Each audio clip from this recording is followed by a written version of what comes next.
오늘 아침의 말씀의 제목은 여호와 앞에 향기로운 삶이라는 제목입니다. 우리는 레위기 1장에서 5장까지 해서 하나님의 백성의 5가지 제사인 번제, 소제, 화목제, 속죄제, 속건제를 살펴보았습니다. 번제는 헌신을, 소제는 첫 예물을 드리는 것, 또 화목제는 감사와 기뻐할 일이 있을 때 드리는 것, 속죄제는 죄의 회개, 또 속건제는 남에게 해를 끼친 것, 나의 잘못과 또 불의로 남에게 해를 끼친 것을 하나님 앞에 나와서 속죄하고 또 그 사람에게 배상하는 것이라 했습니다. 그런데 오늘 말씀 6장 8절부터 또 7장 마지막 38절까지 해서 이 5가지 제사 제도에 대한 설명을 추가 사항을 덧붙여서 다시 한번 하고 있습니다.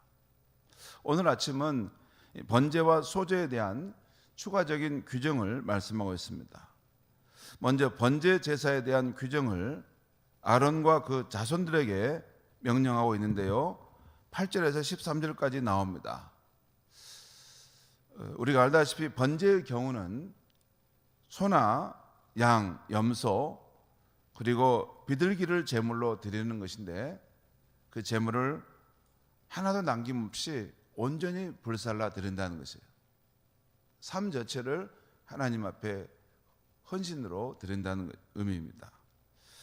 오늘 본문에 나온 내용을 간단히 보면 제사장이 성막에서 일할 때 세마포 옷과 속바지를 입고 하라는 말씀이 나오고, 불태운 번제의 죄는 그 타고 남은 죄가 있을 거 아닙니까? 그 죄는 이스라엘 진영 밖에 정결한 곳에다 버리라는 말씀을 하고 있습니다. 우리가 그렇죠. 우리가 성찬식을 하고 난 그런 포도주와 빵을 아무 곳에서나 방치할 수는 없는 거 아닙니까?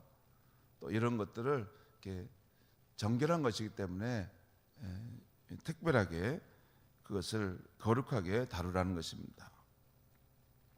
그리고 중요한 점 한 가지는 제단의 불이 아침부터 저녁까지 꺼지지 않게 하라는 것입니다. 이 규정이 9절, 12절, 13절에서 3번이나 지금 반복해서 나오고 있어요.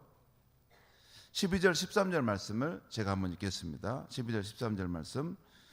제단 위의 불은 항상 피워 꺼지지 않게 할지니 제사장은 아침마다 나무를 그 위에서 태우고 번제물을 그 위에 벌려놓고 화목제의 기름을 그 위에서 불사를 찌며 불은 끊임이 없이 제단 위에 피워 꺼지지 않게 할지니라.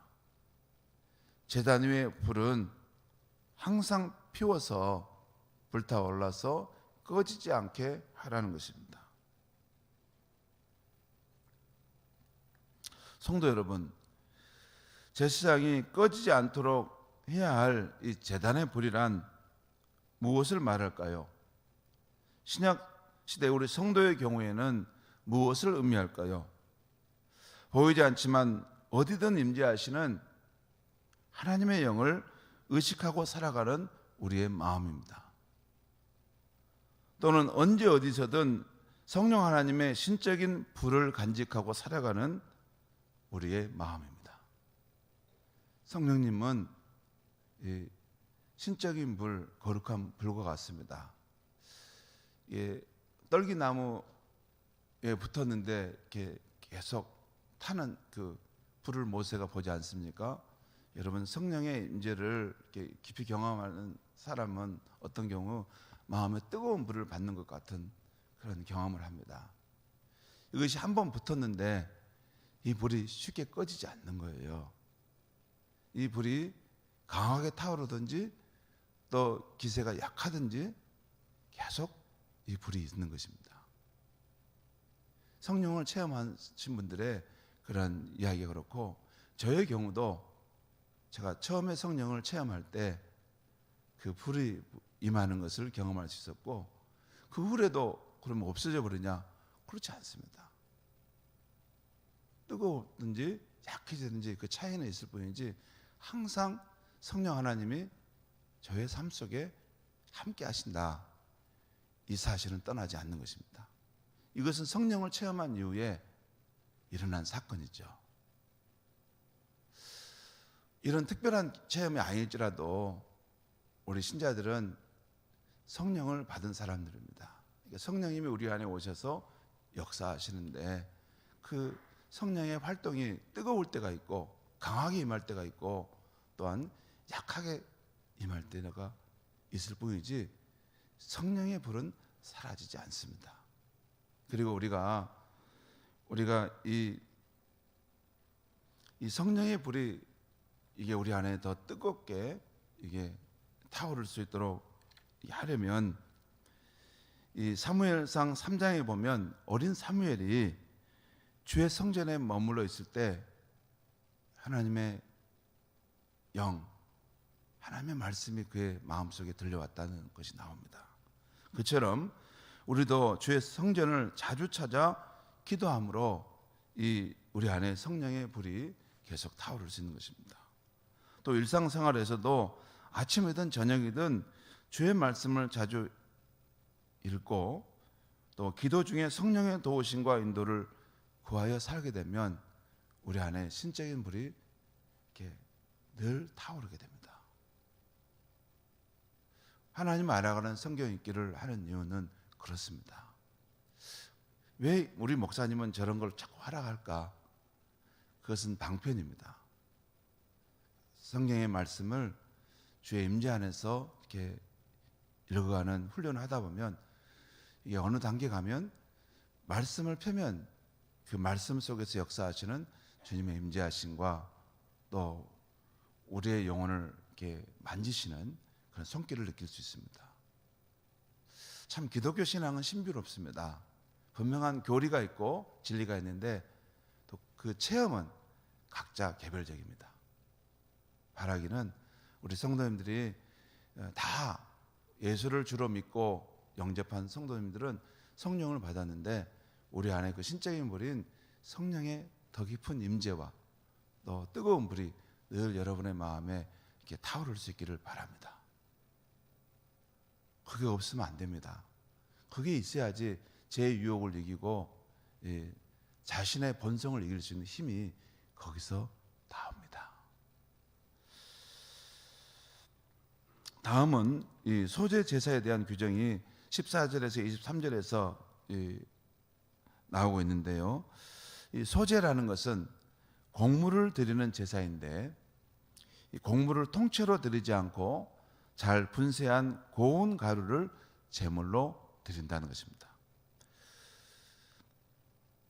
오늘 말씀을 보면 이 고운 밀가루와 기름과 유황을 섞어서 제단 위에서 불살라 드리라고 말씀하기도 하고 또한 이 가루와 기름을 반죽해서 철판에 구운 것을 불살라 드리라고 하는 것도 있습니다. 그리고 오늘 말씀을 보면 일반 백성이 소제를 드리는 경우와 제사장의 위임식을 할 때 소제를 드리는 경우로 두 경우로 지금 나누어서 설명하고 있어요. 세부 항목은 깊이 꼭 살펴볼 것은 아닙니다. 그걸 다 본다 해도 저도 잘 모릅니다. 이게 말뜻이 무슨 뜻인지. 그리고 지금 우리 신약시대 예수 그리스도의 십자가의 속죄를 믿는 우리가 이런 제사의 제도 이 낱낱의 부분을 이것이 뭐냐 너무 해석하는 것도 또 이게 위험할 수 있습니다. 큰 뜻에서 이 제사에 담고 있는 이 의미가 무엇인지를 우리가 붙들면 되는 것인데요. 그런데 이 소제의 경우 중요한 점 한 가지가 지금 계속 말씀되고 있는데 이 제사가 여호와 앞에 향기로운 냄새가 되게 하라는 것입니다. 이것이 오늘 15절과 21절 두 번에 거쳐 나오고 있는데요. 15절을 대표로 제가 보겠습니다. 15절 말씀을 한번 같이 읽겠습니다. 시작. 그 소제의 고운 가루 한 움큼과 기름과 소제 위에 유황을 다 가져다가 기름으로 제단 위에서 불살라 여호와 앞에 향기로운 냄새가 되게 하고. 여기 보면 그 소제 곡식 제물인데 거기서 이제 빻아서 가루가 된 이 밀가루 한 움큼을 기름과 유황과 섞어서 그것을 제단 위에 불살라 올리라는 것입니다. 그래서 여호와 앞에 향기로운 냄새가 되게 하라는 것이에요. 그러니까 예배자가 잘 분쇄한 고운 가루와 기름, 유황을 섞어 드리는 이 제사가 여호와 앞에 향기로운 냄새가 되게 하라는 것입니다. 성도 여러분, 여기서 이 말씀의 포인트를 꼭 놓치면 안 됩니다. 이 말씀을 잘 보면 예배자가 드리는 이 제물이 여호와 앞에 향기로운 냄새가 되게 하라는 것이에요. 이것은 바로 예배자가 그런 의지를 가지고 해야 된다는 것이에요. 그 드리는 그 예물이, 그 소재의 제사가 이것이 하나님께 향기로운 냄새가 되었으면 좋겠다. 그 마음으로 그것을 실천하라는 것입니다. 계속 이걸 되게 하라, 되게 하라 하는 표현이 나오고 있어요. 성도 여러분, 로마서 12장에서 사도 바울은 예수 그리스도의 십자가의 십자가의 보혈로 속죄받은 성도들에게 하나님의 자비하심으로 권면하는 말씀이 나옵니다. 이제는 너희의 몸으로, 너희의 일상의 삶으로 하나님의 기뻐하시는 산 제사를 드리라는 것입니다. 저는 신약시대 성도들이 하나님의 기뻐하시는 산 제사를 드린다는 것은 우리의 일상적인 삶이 하나님 앞에 은은한 향기로 올려지는 삶이라고 생각합니다. 고린도후서 2장 15절에서 사도 바울은 우리 성도가 살아가는 삶은 믿는 사람이나 믿지 않는 사람에게 하나님 앞에서 그리스도의 향기를 드러내는 삶이라고 말합니다. 그리고 요한복음 12장 3절에서 마리아가 지극히 비싼 향유를 예수님의 발에 붓고 그의 발을 닦을 때 향유 냄새가 그 온 집에 가득했다는 말이 나와요. 여러분, 요한복음 기자가 이 마리아의 이 헌신을, 이 향유, 이 향기로운 그 냄새가 그 집안을 진동했다. 이것은 아주 문학적인 의미가 있지만 이것은 깊은 신앙적인 깊은 의미가 있는 거예요. 마리아의 그 제물은, 마리아가 드린 그 깨어뜨린 그 옥합은 바로 예수님께 드리는 귀한 향기로운 예물과 같은 것이었어요.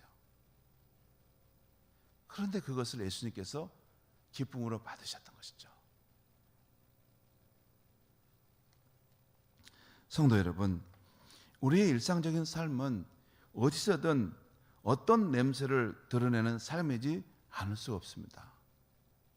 역겨운 냄새이든 기분 좋게 하는 냄새이든 또는 은은한 향기이든 말입니다. 꼭 진한 향기만은 아닌데 누가 지나가는데 이 향기가 어디서 나오는 거지? 그런 향기를 느끼게 하는 그런 삶이 있다는 것이죠. 봄에 꽃피는 나무들에게는 향기가 있습니다.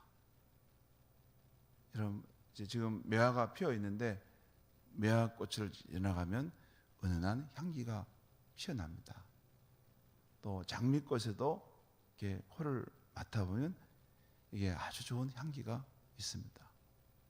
그리고 특별히 기억되는 향기는 어렸을 때 산길을 가다 보면 아카시아 숲길을 만날 때가 있어요.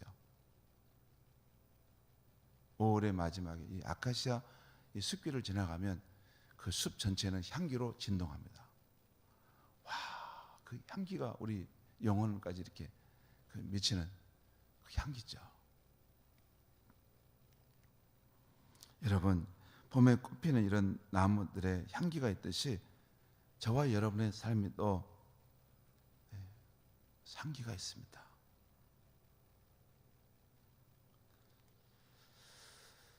여러분, 여호와 앞에 우리의 삶이 향기로운 삶이 된다는 것은 무엇을 의미할까요?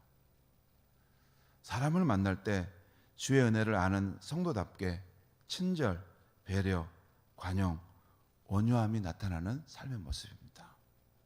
또한 복음이 필요한 사람에게 사랑의 섬김, 복음의 말씀을 전해주는 향기입니다. 무엇보다도 그 사람을 만나면 세속적인 사람과 다른 하나님의 거룩한 영이 그의 삶에 함께하고 있구나 하는 것을 사람들이 어렴풋하게 느끼는 향기입니다. 그것이 크리스찬다운 삶의 모습입니다. 그런 삶을 하나님께서 기뻐하시고 향기로운 냄새로 받으신다는 것입니다.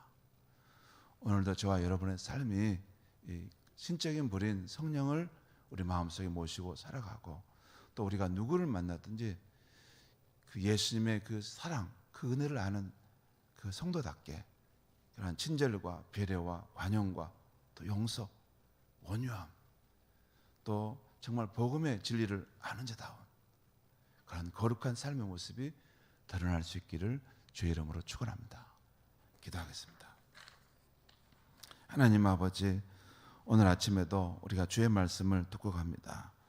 오늘 이 아침에 번제와 소제에 대한 귀한 말씀을 들었는데, 하나님 아버지, 그 번제의 그 제단이 늘 꺼지지 않았던 것처럼 우리의 마음속에 신적인 불인 성령의 불이 늘 타오를 수 있게 하여 주시옵소서. 늘 주의 말씀을 통해 힘을 얻게 하시고, 우리가 어떤 상황이든지 기도할 때 성령의 도우심과 인도함을 선명하게 받아 살아가는 삶이 되게 하여 주시옵소서. 그리고 우리의 삶 자체가 하나님의 그 은혜, 하나님의 그 임재를 드러내는 그러한 향기 있는 삶이 되도록 주여 오늘도 우리와 특별히 함께 하시고 하나님의 임재의 흔적을 나타내 주시옵소서. 예수님의 이름으로 기도하옵나이다. 아멘.